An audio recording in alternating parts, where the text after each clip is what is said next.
ஓர் இரவில் காணாமல் போன 83 கிராமங்கள், பிராமணர்கள் வாழ்ந்த ஊர், பேய்கள் நிறைத்த இடமானது எப்படி? குல்தரா ஆள்நடமாட்டம் இல்லாத கிராமப் பகுதி. ராஜஸ்தானின் ஜெய்சால்மர் மாவட்டத்தில் அமைந்திருக்கிறது இந்த கிராமம்.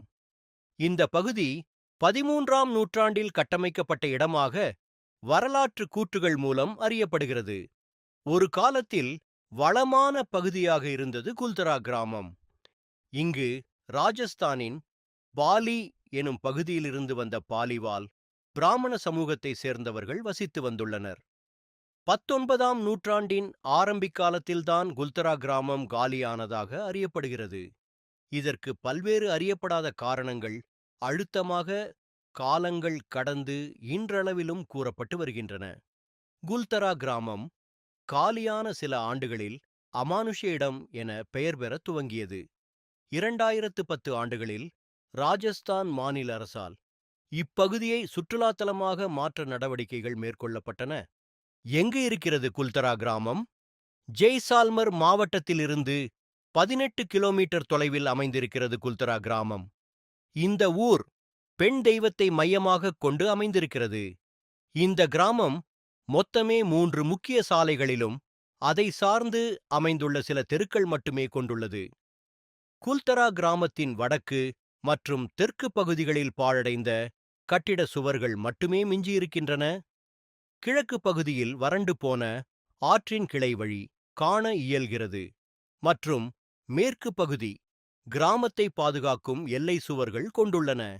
குல்தரா கிராமத்தில் பாலியில் இருந்து ஜெய்சால்மர் மாவட்டத்திற்கு குடிபெயர்ந்த பிராமணர்கள் வசித்து வந்தனர். 17ஆம் நூற்றாண்டுகளில் 400க்கும் மேற்பட்ட வீடுகளும் 1550க்கும் மேற்பட்ட மக்கள் வசித்து வந்த இந்த கிராமத்தில் அதற்கு அடுத்தடுத்த ஆண்டுகளில் மக்கள் எண்ணிக்கை கணிசமாக குறைய ஆரம்பித்தது. 19ஆம் நூற்றாண்டின் ஆரம்பத்தில் மக்கள் எண்ணிக்கை 800 ஆக இருந்துள்ளது.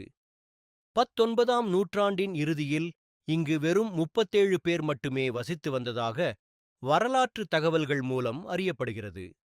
கடைசியாக கணக்கெடுப்பு நடந்த பொழுது இங்கு 117 வீடுகள் எஞ்சியிருந்தன. குல்தரா கிராமத்தில் பெரும்பாலும் வைஷ்ணவ வகுப்பை சேர்ந்தவர்கள் வசித்து வந்துள்ளனர்.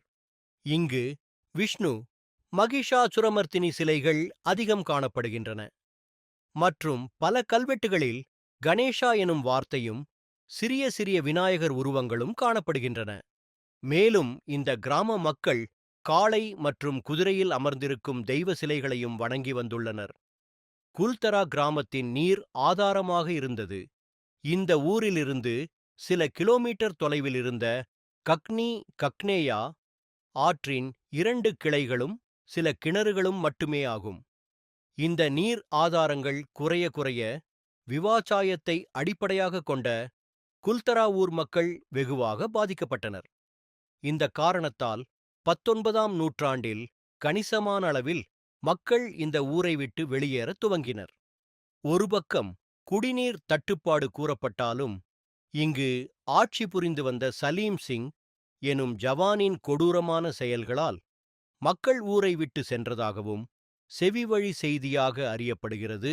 1815ஆம் ஆண்டிலிருந்தே படிப்படியாக கிணறுகள் வற்ற துவங்கின. 1850களில் ஓரிரு கிணறுகளில் மட்டுமே தண்ணீர் இருந்துள்ளது. ஒருபுறம் நீர் பஞ்சம், மறுபுறம் ஜவான் விதித்து வந்த கொடுமையான வரி என பல்வேறு இன்னல்களுக்கு ஆளான குல்தரா கிராம மக்கள் வேறு வழியின்றி இந்த ஊரை காலி செய்து சென்றுவிட்டதாக கூறப்படுகிறது. பெண்ணாசை கொண்ட ஜவான் ஒரு நாள் குல்தரா கிராமத்தில் வசித்து வந்த அழகான இளம் பெண் மீது ஆசைப்பட்டுள்ளார். தனது காவலர்களை குல்தராவிற்கு அனுப்பி ஊர் மக்கள் அந்த பெண்ணை காவலர்களிடம் ஒப்படைக்கவும் கட்டளை விடுத்துள்ளார். காவலர்களை மறுநாள் காலை வந்து பெண்ணை அழைத்து செல்ல கூறி அன்றிரவே கிராம மக்கள் மொத்தமாக ஊரை விட்டு காலி செய்து சென்றதாக ஒரு கதை உலாவி வருகிறது. இதேபோல செவிவழி செய்தியாக அறியப்படும் மற்றொரு கதையில் குல்தரா மட்டுமின்றி சுற்றியிருந்த 83 கிராமங்களும் ஒரே இரவில் காலி செய்து காணாமல் போனதாக கூறப்படுகிறது. 2017ஆம் ஆண்டு ஏ. பி. ராய் என்பவர் மேற்கொண்ட ஆய்வின் மூலம் கிடைக்கப்பட்ட தகவல் என்ன என்றால், குல்தரா மற்றும் பாலிவால் மக்கள் வசித்து வந்த அக்கம்பக்கத்து கிராமங்கள் பூகம்பத்தின் காரணமாக அழிந்திருக்கலாம் என்பதே ஆகும்.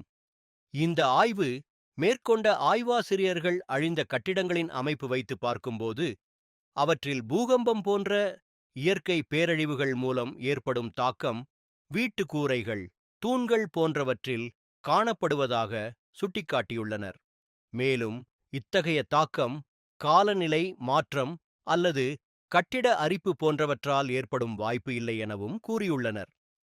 2010களில் ராஜஸ்தான் மாநில அரசால் குல்தரா பகுதி சுற்றுலா தலமாக மற்ற ஏற்பாடுகள் மேற்கொள்ளப்பட்டன.